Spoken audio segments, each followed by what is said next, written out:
Hi folks, and welcome to episode 26 of the Epochs of the Lotus Eaters. I'm joined by Beau, and this week we're going to be talking about the sad end of the 100 Years' War, so F in the chat, as it were.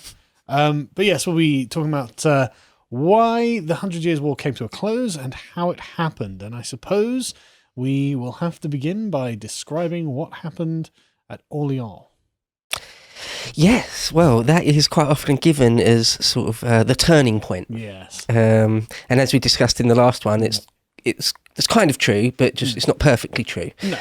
But something I wanted to say is, at what point can you say that? So, for example, sort of maybe an obvious example is, at what point did the Germans lose World War II? Well, lots of people say, it was Stalingrad, yeah. but then you could say, well, it was when they invaded Russia at all. Or then you could say it was when Hitler declared war on the Americans. Well, but then you could say it's when he started submarine warfare against the Americans. So you can always argue. Well, this actually leads us into sort of a larger point about categorization and vague ideas. Some things just don't admit of a definite barrier.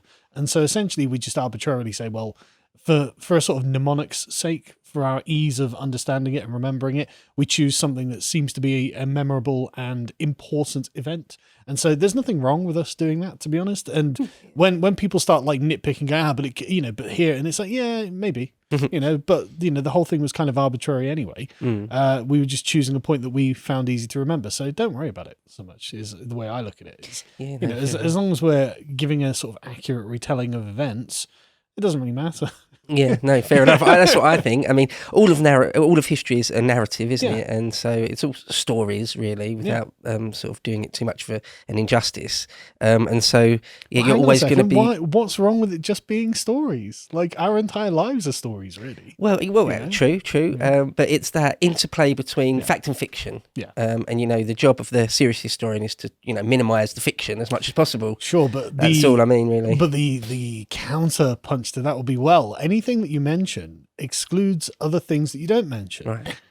It was the fact that you focused on that thing elevated the importance of it above other things that someone else might find important. And so you end up in a kind of, never-ending cycle of self-justification against things that you just didn't find interesting, whereas someone else did. And it's like, okay, well, look, if you care that much about that other thing, you tell that story. Go ahead, no one's stopping you. But this is the one we're telling, and unfortunately, the English lose. So. Anyway, right, so yes. Yes, so this story really is sort of a long, drawn-out defeat for the English. There's no sort of Verdun moment, Dunkirk moment, where we're sort of on the beaches trying to get away, or there's no sort of massive reverse version of Agincourt or anything. So it does sort of sputter and peter out a bit. There are battles that punctuate it, which we'll get into. Yeah, and I noticed that I was doing a bit of just watching YouTube videos, because honestly, I'd forgotten in the years since I've read about this, exactly how this ended, because it's not climactic.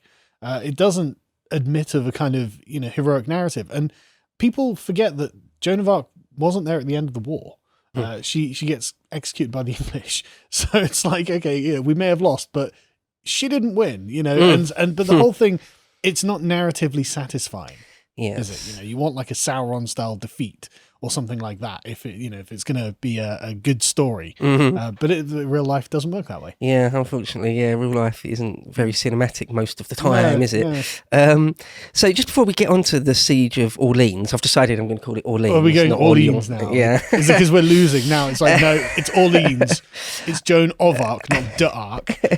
Yeah, Joan d'Arc. We're just going to call her Joan. Yeah, Joan of Arc, that's fine. Yeah. So just before we get into that, because we ended the last epochs pretty much as that siege was just about to start. Before that, I'd like to read a quick paragraph from historian Nicholas Vincent, which just gives a bit of colour to something I didn't really touch upon last time. We talked all about how Humphrey, Duke of Gloucester, was sort of regent in England. But we didn't really, and the council, this council of Regency Council, sort of the internal strife in all of that, and the details of the politics, because it does become really important because we end up sort of fighting each other. Well, to cut to the chase, the 100 Years' War ends and the Wars of the Roses start. In fact, you can argue, some do, that they kind of overlap or start to overlap. And there's obviously some sort of causal continuity between them as well. Right? Oh yeah, absolutely. Yes, like the same figures are involved in it. Like Richard, Duke of York, who people might know is, would have been the head of the Yorkist faction, but he dies in the Battle of Wakefield, I believe. And anyway, it's his sons that become Edward IV and the Duke of Clarence that is drowned in wine, and the youngest one, Richard III. So all of that is the next generation. And instead of having a civil war in England, they should have been in unity and prosecuting the war in France. Might have been better. Yeah. Anyway. But this quick paragraph from Nicholas Vincent, he says, quote, like Richard I, Henry V had spent the majority of his reign in foreign adventures, leaving England in the hands of regents and ministers. Whilst he lived, this council had governed effectively, far better indeed than had been the case with the council left to govern England during Richard I's crusade.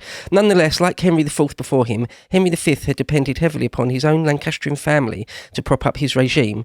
With his death, the tensions within this family for the first time began to spill over into open competition. Those who praise family values, such as yourself, should remember that families can prove not only supportive and benevolent institutions, but destructive and bitterly divisive. The reasons for the breakdown in Lancastrian harmony are clear enough. Henry left no written instructions for the government of either England or France after his death. Instead, it was taken for granted that his son, the young Henry VI, would be cared for by his uncles, Henry V's brothers, John, Duke of Bedford, and Humphrey, Duke of Gloucester. They in turn would govern with the assistance of their Beaufort kinsmen, Henry Beaufort, Bishop of Winchester, and Thomas Beaufort, Duke of Exeter.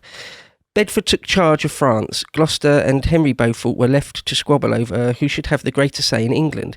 The outcome was confusion, self-serving malice, and a series of disputes within the council fit to rival any of those which had split the councillors of Richard I in the 1190s, end quote. So it's quite long there, but it says quite a lot. You've got quite a lot there. And this really, everything I've said there is really the seeds of what makes us so sort of weak in the last portion of the 100 Years' War. Is that we end up, there's dynastic struggles in England. Riven with division, the mafia politics are now facing a huge power vacuum in the absence of Henry V. Yeah. And the failure of Henry not the failure, but the inability of Henry VI to assert any kind of power. And so it's up for grabs, and so they do. Yeah. Someone I was reading just earlier today described the royal family tree as just way too big, really, way too big to be sort of practicable. There's far too many people with good claims, and that's what the Wars of the Roses is about. The Wars of the Roses are often called the Cousins' War, because just different cousins all fighting each other. But we won't get into that in this story. But it all really starts here because they start sort of killing each other before the 100 Years' War is even over. The French must have been thrilled. Well, yeah, absolutely. You can imagine. They're like, oh, finally. Yeah. Like, some division in England after 100 years of fighting. It only took this long. We've had civil war for ages. The French, we've had civil war for ages. Now they can have a taste. So the siege of Orleans. One thing is the figure of Joan of Arc, like you say, she's really important, but her story is actually very short. It is. It's only sort of a few years long that she's sort of on the stage of history. 3 years or something, isn't it? Yeah, it's very, very short, and she's very young. It's weird the kind of importance that's ascribed to her, because all she really seems to do is provide morale. Well, you say all, but that's a big deal. I mean, I suppose, I shouldn't underplay that. You know, but you're right. But it's just a morale-raising figure for the French, and I suppose that is massively important now that I've said it like that. So I take that back. It's not only, but it's just interesting how that's where the boost to morale had to come from. Yeah. This 17-year-old illiterate peasant girl who presumably, assuming any of her claims of, like divine visions and things like that. So she's got mental problems, I would say. You cannot, some people. As an atheist, I'd be like, right, okay, so she's a bit delusional then, saying God's speaking to her, okay. Yeah, I mean, there's different ways to view her. Either mad, completely mad, people hearing voices in their head, like a schizophrenic or something like that, I don't know. Or that there was nothing clinically wrong with her, chemically wrong with her mind, but she was just she was a woman of her time and genuinely believed all the voices. Well, she was actually hearing voices and she believed them. Or It's all made up, and you can take the cynical view, and it's all just a silly game. Well, I wouldn't take the cynical view. I definitely don't think that's the case. I think she believed what she said mostly. Absolutely. That's my opinion. I agree. And again, it comes from our very different modern paradigm where we're materialist and atheists and we don't believe that people believed.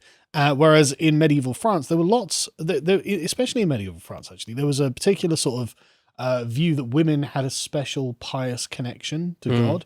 And there were lots of these women prophets running around prophesying and saying that God says this, God says that. And so Joan of Arc just comes from a long tradition of this and is not unusual in any way, shape or form. And I think they believed it. This is genuinely their worldview. In the same way that people think that science or believe in science now, they genuinely believed in the Bible and in the church, in the Christian teachings, and in the idea of a God that intercedes in reality. They believe that. And so anything that happens to them, they'll interpret through that lens. So even if it is that she's got some sort of mental disorder or something, well, okay, but what we call a mental disorder, they call an intercession from God. So there we go. So I don't think we should be cynical about it. I think that she wasn't false or a grifter or anything like that. Yeah. Because she seemed to take it really seriously, and she died for it. So that's a grift gone wrong, if that's a grift. Right. Yeah, I mean, you're quite right to say there's sort of a long tradition of it. I mean, even I think there's an example in the age of Henry VIII, which is way after this, and there's I can't remember her name. There's an English version sort of, and she decrees that one of Henry's marriages won't last and he'll lose his throne. Same sort of thing, and she is sort of exposed by Thomas Cromwell. They depict it in the Wolf Hall. Anyway, it's good if you're interested in the age of Henry VIII. But some historians, Churchill goes, he seems to be kind of in love with Joan of Arc in some ways. Well, I'll put it this, it's way over the top. He says, quote, "Joan was a being so uplifted from the ordinary run of mankind that she finds no equal in 1,000 years. Wow. I mean, he really thinks highly of her. Yeah, another one. She embodied the natural goodness and valor of the human race, in unexampled perfection, unconquerable courage, infinite compassion, the virtue of the simple, the wisdom of the just shone forth in her." I mean, he doesn't talk about other people like that. He doesn't, but he's not really wrong either. Because I mean, it's not like she wasn't committed. So let's talk about what she did, and then we'll talk about like how she became Joan of Arc, the legendary figure, and then we'll talk about her sort of qualities and characteristics.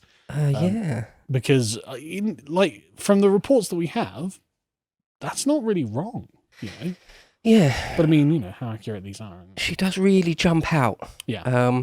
I've got a paragraph here from Nicholas Vincent where he says the whole thing in relatively succinctly, and we can go back and pick it apart. But he says this, quote, "The chief turning point here, the Lancastrian Stalingrad, is generally reckoned to have occurred at Orleans in 1429. It involved an illiterate 17-year-old peasant girl from the far eastern frontiers of France, Joan of Arc, convinced that she had been called upon to restore the Dauphin, disinherited for the past 10 years, to his rightful position as king, and that she was acting as the mouthpiece for voices, including those of Saints Michael, Catherine and Margaret, who chose to speak through her. Joan sought out the Dauphin on the Loire.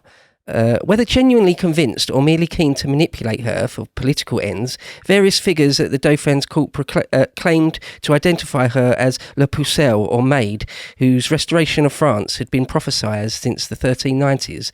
Joan not only brought a new messianic spirit to the French resistance at Orleans, from where the English were compelled to withdraw, but forced the Dauphin's hand, persuading him to lead a triumphal progress to Rheims.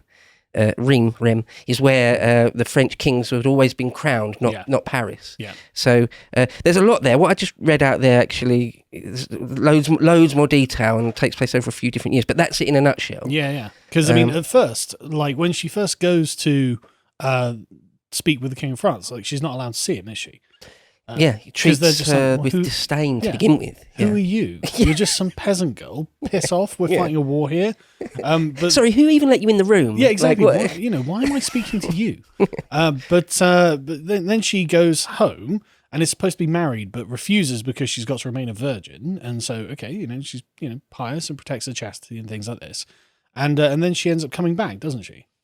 Yes, she ends with the stories go that they basically say, because it's not a new thing. A woman like this, they're like, okay, well, prove yourself by tell us something that only you could have heard from God. And apparently she does, and they're like, oh, wait, what? How is this? So there's some stories. We, as a modern, we assume it's tells them what they want made up. Yeah. But they said describe, one of the stories is describe this particular ceremonial sword that we all know about, but there's no way you as a peasant girl could possibly have ever seen it. And apparently she describes it in minute detail, and they're all a bit sort of taken aback by that. How could that be? I mean, what's she like? God, you got to tell me about this sword. Yeah. Maybe look, well, that's the thing, because you don't know, do you? She could have had intelligence. Someone said they're going to ask you about this sword. This is what it looks like. Absolutely, could all have been basically. Exactly. Someone on the inside could have coached her. We don't know. To watch the full video, please become a premium member at lotuseaters.com.